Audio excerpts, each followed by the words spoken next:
మత్తయి సువార్త 19వ అధ్యాయము. యేసు ఈ మాటలు చెప్పి చాలించిన తరువాత గలిలయ నుండి యోర్దాను అద్దరినున్న యూదయ ప్రాంతములకు వచ్చెను. బహు జనసమూహములు ఆయనను వెంబడింపగా ఆయన వారిని అక్కడ స్వస్థపరచెను. పరిసయ్యులు ఆయనను శోధింపవలెనని ఆయన యొద్దకు వచ్చి, ఏ హేతువు చేతనైనను పురుషుడు తన భార్యను విడనాడుట న్యాయమా అని అడుగగా, ఆయన, సృజించిన వాడు ఆది నుండి వారిని పురుషునిగాను స్త్రీనిగాను సృజించిననియు, ఇందు నిమిత్తము పురుషుడు తల్లిదండ్రులను విడిచి తన భార్యను హత్తుకొనును, వారిద్దరును ఏక శరీరముగా ఉందరని చెప్పిననియు మీరు చదవలేదా? కాబట్టి వారికను ఇద్దరు కాక ఏక శరీరముగా ఉన్నారు గనుక దేవుడు జతపరిచిన వారిని మనుషుడు వేరుపరచకూడదని చెప్పెను. అందుకు వారు, అలాగైతే పరిత్యాగ పత్రనిచ్చి ఆమెను విడనాడమని మోషే ఎందుకు ఆజ్ఞాపించినని వారు ఆయనను అడుగుగా, ఆయన, మీ హృదయ కాఠిన్యమును బట్టి మీ భార్యలను విడనాడ మోషే సెలవిచ్చెను, కానీ ఆది నుండి అలాగు జరగలేదు. మరియు వ్యభిచారము నిమిత్తమే తప్ప తన భార్యను విడనాడి మరి ఒకతను పెండ్లి చేసుకునేవాడు వ్యభిచారం చేయుచున్నాడనియు, విడనాడబడిన దానిని పెండ్లి చేసుకునేవాడు వ్యభిచారం చేయుచున్నాడనియు మీతో చెప్పుచున్నాను. వారితో నన్ను ఆయన శిష్యులు భార్యాభర్తలకుండు సంబంధం ఇట్టిదైతే పెండ్లి చేసుకున్నట్టు యుక్తము కాదని ఆయనతో చెప్పిరి. అందుకైన అనుగ్రహము నొందిన వారు తప్ప మరి ఎవరును ఈ మాటను అంగీకరింపనేరరు.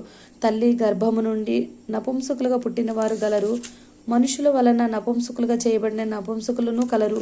పరలోక రాజ్యము నిమిత్తము తమ్మును తామే నపుంసకములుగా చేసుకున్న నపుంసకులను కలరు. ఈ మాటను అంగీకరింపగలవాడు అంగీకరించునుగాక అని వారితో చెప్పెను.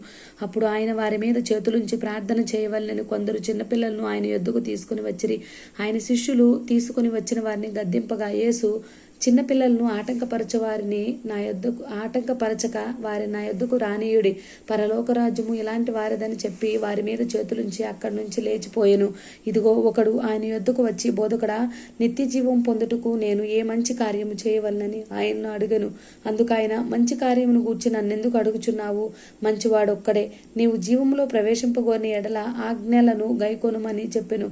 అతడు ఏ ఆజ్ఞలని ఆయన అడగగా, యేసు, నరహత్య చేయవద్దు, వ్యభిచరింపవద్దు, దొంగిలింపవద్దు, అబద్ధ సాక్ష్యం పలకవద్దు, తల్లిదండ్రులను సన్మానింపుము, నిన్ను వలె నీ పొరుగు వారిని ప్రేమింపవలెను అనునవే అని చెప్పెను.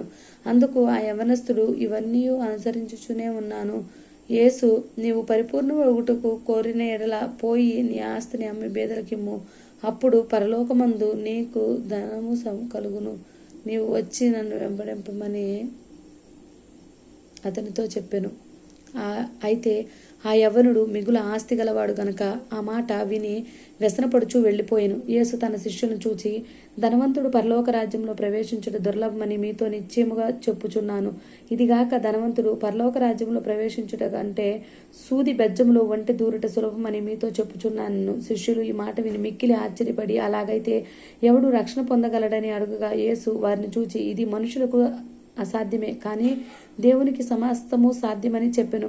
పేతురు, ఇదిగో, మేము సమస్తమును విడిచిపెట్టి నిన్ను వెంబడించితిమి గనుక మాకేమి దొరుకునని ఆయన అడుగగా, యేసు వారితో ఇట్లన్ను, ప్రపంచ పునర్జననమందు మనుష్య కుమారుడు తన మహిమగల సింహాసనం మీద ఆసీనుడై ఉండునప్పుడు నన్ను వెంబడించిన మీరును 12 సింహాసనం మీద ఆసీనులై ఇశ్రాయేలు 12 గోత్రముల వారికి తీర్పు తీర్చుదురు. నా నామం నిమిత్తము అన్నదమ్ములనైనను, అక్క చెల్లెలనైనను, తల్లిదండ్రులనైనను, తల్లినైను, పిల్లలనైనను, భూములనైనను, ఇండ్లనైనను విడిచిపెట్టిన ప్రతివాడును 100 రెట్లు పొందును. ఇదిగాక నిత్య జీవము స్వతంత్రించుకొనును. మొదటివారు అనేకులు కడపటివారగుదురు, కడపటివారు మొదటివారగుదురు. ఆమేన్.